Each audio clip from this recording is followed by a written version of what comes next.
Di video sebelumnya, kita diperlihatkan Tokiyuki yang berusaha melindungi wilayah Suwa dengan mengalahkan Sadamune dalam perlombaan memanah.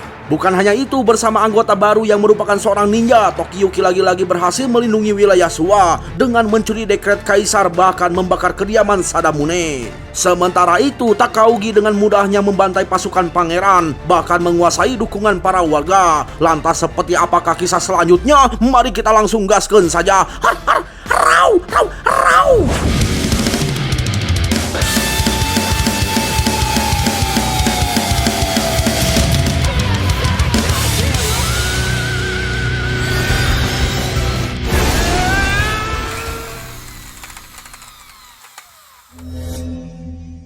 Tak terasa, waktu dihabiskan oleh Tokiyuki sudah sampai di tahun baru. Bisa dikatakan ini pertama kalinya bagi Tokiyuki menjalani tahun baru di Suwa.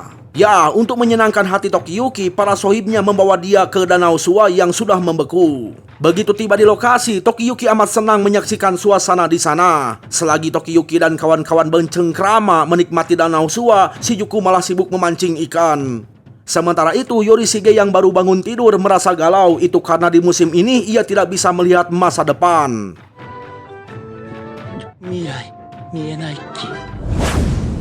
Sementara itu di balai penjaga Shinano, Sadamune dan kawan-kawan mengadakan pertemuan dengan pria botak bernama Shoukan. Alasan Shoukan dijadikan bagian pasukan Sadamune itu karena dia terkenal sebagai pembunuh yang dianggap jelmaan iblis. Dalam artian Shoukan sangatlah overpower dan sadis dan cocok berpartisipasi dalam regu kerja Sadamune. Lantas Shoukan menjawab pujian dari Sadamune kalau merebut suatu wilayah adalah tujuan hidupnya. Tampaklah koloni semut bersarang di tubuh Shoukan membuat Ichikawa merasa geli.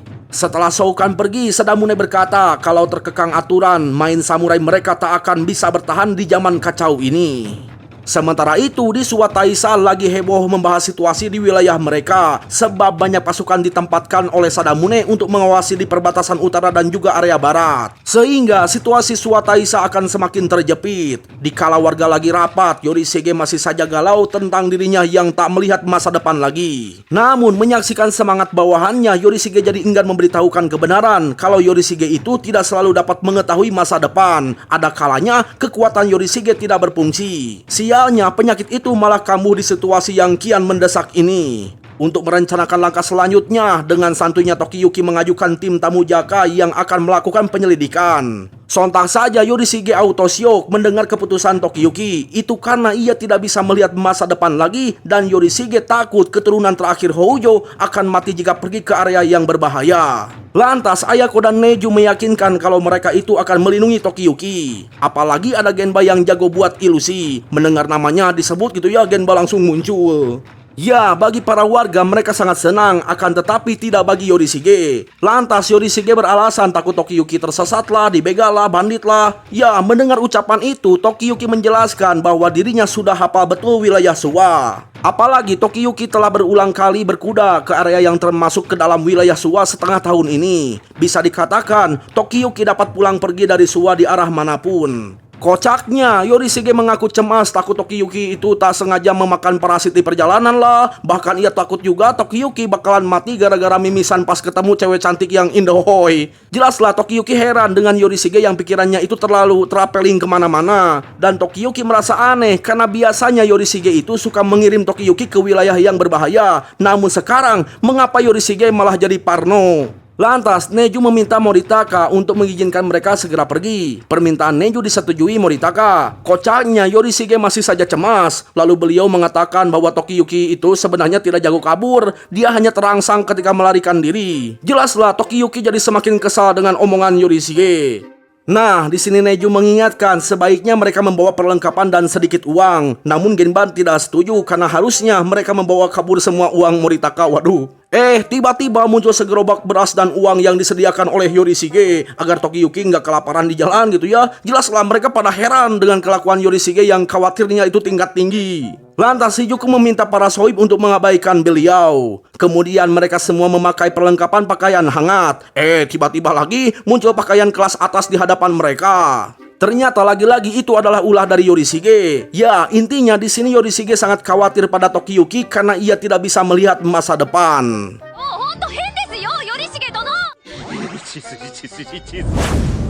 Di perjalanan, Tokiyuki membahas soal Yorishige. Menurutnya, Yorishige memang terkadang bikin jengkel, namun dikhawatirkan seperti itu membuatnya merasa senang.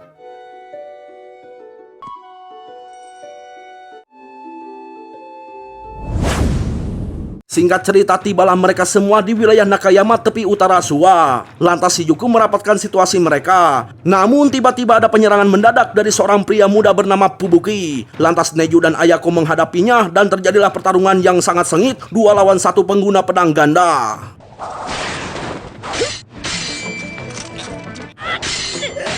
Melihat situasi ini, Genba sangat cemas, apalagi dia tidak jago bertarung seperti yang dilakukan oleh Ayako dan Neju. Ditambah mereka sudah terkepung karena obor mengelilingi. Namun Tokiyuki enggan meninggalkan bawahannya yang sedang berjuang. Lalu ketika melihat Ayaka dan Neju yang bertarung dengan sangat hebat, Tokiyuki jadi teringat latihan bersama Neju dan Ayako. Yang dimana ketika itu mereka berdua memuji kehebatan Tokiyuki yang hebat bisa mengalahkan mereka berdua. Dan ketika melihat pertarungan yang saat ini, dari situ Tokiyuki sadar bahwa selama ini kedua pengawalnya itu terlalu memanjakannya. Sementara itu, Ayako dan Neju terkenang ucapan Yorishige yang meminta kedua bocah menjadi lebih kuat. Soalnya, tak selamanya Tokiyuki bisa kabur dari musuh yang mempunyai bakat spesial dan manusia di luar nalar. Makanya, Ayako dan Neju harus terus melatih diri mereka agar bisa melindungi Tokiyuki dari berbagai musuh yang memiliki kekuatan tak logis. Nah, ketika menyadari ada Shijuku di situ, Fubuki auto berhenti bertarung. Lantas Fubuki menyapa Shijuku. Ternyata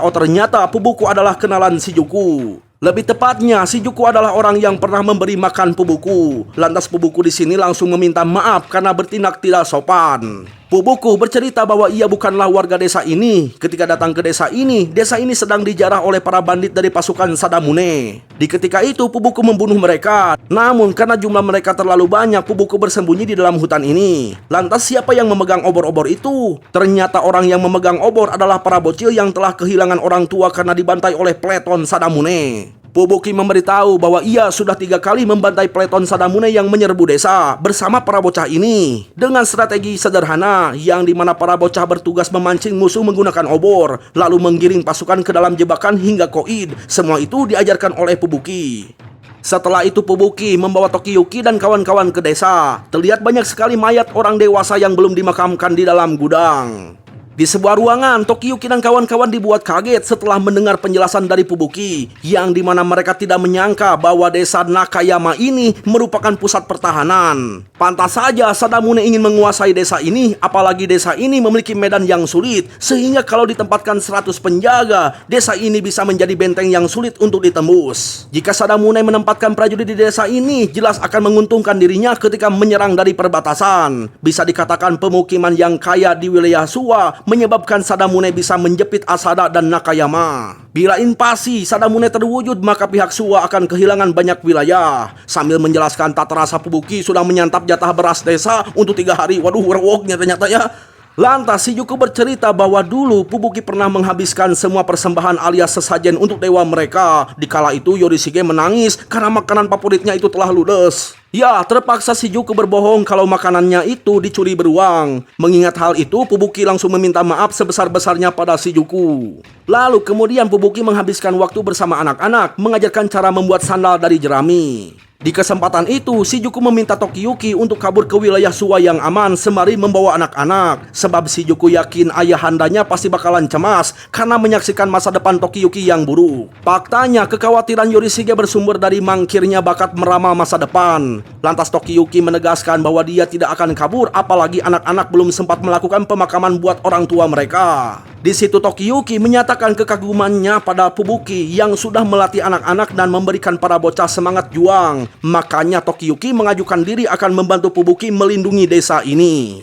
Di saat bersamaan, Shoukan melakukan pembunuhan massal. Sadisnya, Shoukan melakukan pembunuhan warga yang masih hidup dengan mengatasnamakan dewa. Bahkan Shoukan yakin bahwa dewa akan mengampuni dosanya setelah melakukan ritual yang kejam ini. Lalu perhatian Shoukan tertuju pada desa yang dijaga oleh Fubuki. Apalagi peleton kuat yang dikirim memantau desa itu tak kunjung kembali. Sehingga Shoukan akan terjun langsung mengambil alih desa tersebut yang menjadi pusat kekuatan di perbatasan utara.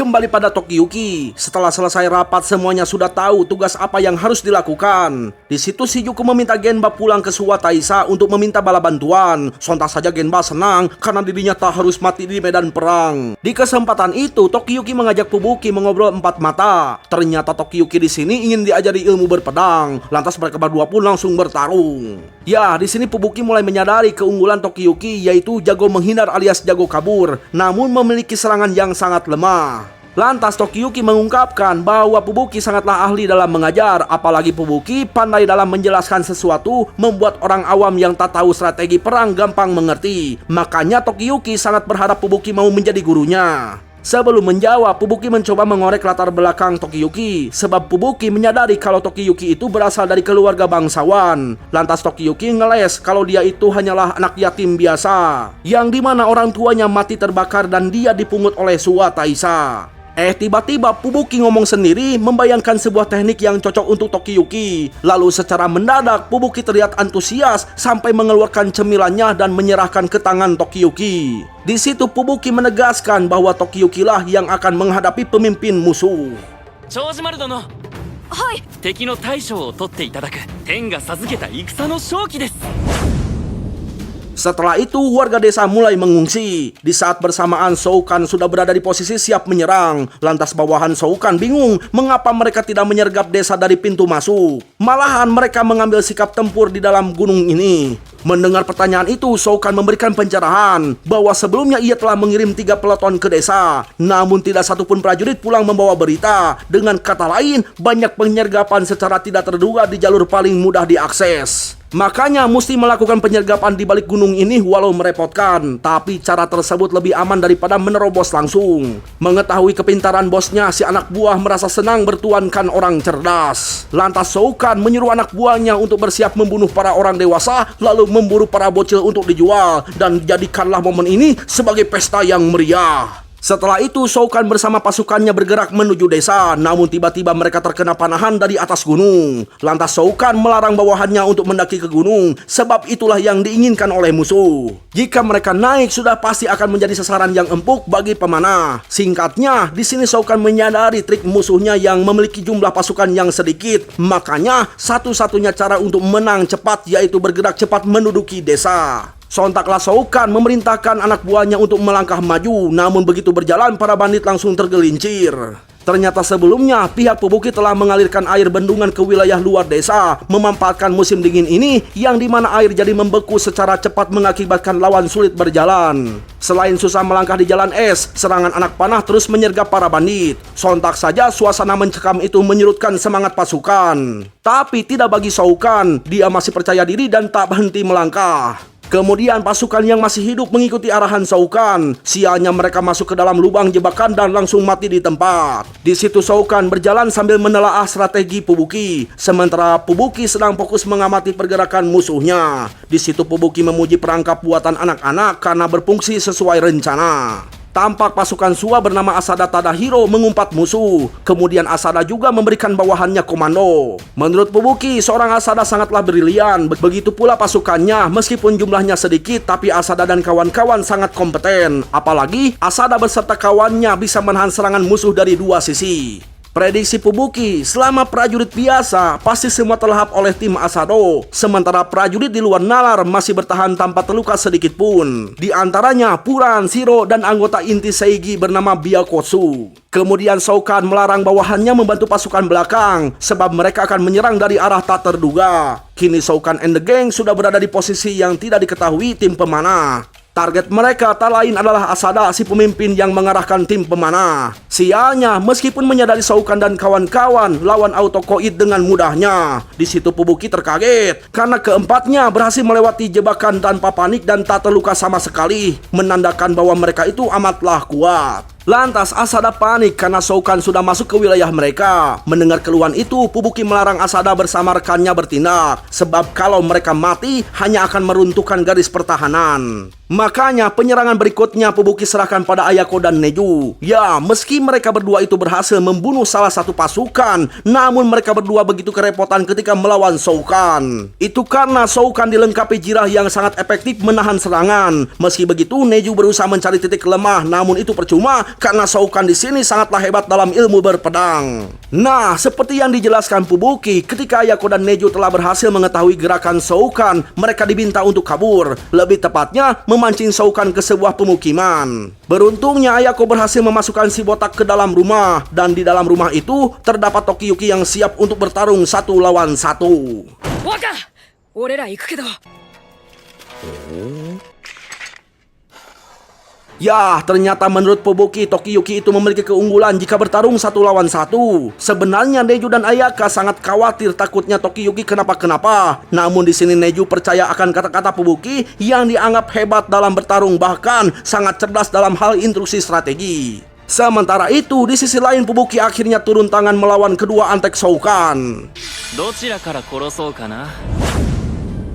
Kembali pada Tokiyuki. Di sini Tokiyuki dibuat bingung dengan Shao Kahn yang berperilaku aneh, yang dimana Shao Kahn malah fokus menghitung harga jual Tokiyuki. Waduh. Lantas Tokiyuki menanyakan alasan Shao Kahn membunuh warga. Tanpa rasa bersalah sedikit pun, Shao Kahn mengaku bahwa dia itu amat menikmati membantai orang tua agar anak-anaknya menjadi yatim piatu. Dengan begitu, Shao Kahn bisa menjual mereka, bahkan bisa dijadikan sebagai budak. Parahnya, Shao Kahn di sini berjiwa psikopat, sangat menyukai ekspresi rasa sedih dan putus asa dari para bocil. Jelas, mendengar ocehan sadis itu, Tokiyuki menguatkan tekadnya untuk membunuh Shao Kahn. Ya, untuk menghargai keberanian Tokiyuki, Shao Kahn akan serius bertarung dengan menggunakan samurai yang satunya lagi. Sementara itu di sisi lain, Fubuki tengah berjuang melawan kedua antek Shao Kahn dibantu oleh Ayaka dan Neju. Neju di sini sengaja memancing amarah Shiro, akan tetapi hanya dengan sekali sebet Ayaka dan Neju langsung terhempas. Melihat Fubuki yang menjauh, Puran mengira si bocah mau kabur. Akan tetapi Puran salah besar karena Fubuki cuma menyiapkan wilayah buat mereka duel. Di momen tersebut, Fubuki memuji Puran yang hebat. Hal tersebut sengaja dilakukan agar Puran masuk ke dalam perangkapnya. Kembali pada Tokiyuki yang mulai pertarungannya. Seperti yang kita lihat, Tokiyuki dengan mudahnya menghindari semua serangan Shao Kahn. Sambil tertawa, Shao Kahn mengungkapkan bahwa ia tahu strategi bertarung dari Tokiyuki, yang dimana Tokiyuki sengaja menghindar menunggu momen pedang Shao Kahn tersangkut. Namun sayang itu takkan terjadi karena Shao Kahn sudah mengantisipasinya dengan mengganti pedangnya dengan yang pendek. Dan ruang kecil ini justru akan menyulitkan pergerakan Tokiyuki. Shao Kahn menegaskan bahwa strategi milik Tokiyuki ini layak disebut sebagai sampah. Di situasi itu, Tokiyuki teringat pengajaran dari Fubuki. Jikalau Tokiyuki terdesak, dia bisa mematikan lilin dan mengeluarkan minyak dari dalam celah untuk membakar Shao Kahn. Apalagi Tokiyuki memiliki bakat kabur dapat membuatnya bebas dari bahaya. Tapi ingat, hal tersebut merupakan cara darurat karena harusnya Tokiyuki mengalahkan Shao Kahn dengan tangannya sendiri. Akan tetapi Tokiyuki merasa serangannya itu terlalu lemah. Ya, melihat kepesimisan Tokiyuki, Fubuki memberitahukan kekuatan hebat yang dimiliki Tokiyuki. Yang dimana Tokiyuki sebaiknya kabur tak usah bertarung. Lebih jelasnya menarik ketimbang mendorong. Dengan kata lain, ahli bertahan daripada menyerang. Fubuki menegaskan bahwa semua kemampuan itu adalah berkat dari kebaikan Tokiyuki sekaligus bisa menjadi senjata pembunuh. Lantas Tokiyuki langsung memasang kuda-kuda layaknya dewa yang berwelas asih. Aksi Tokiyuki membuat Shao Kahn tertawa dan meremehkannya. Lalu tiba-tiba 憎しみで力を込めることなく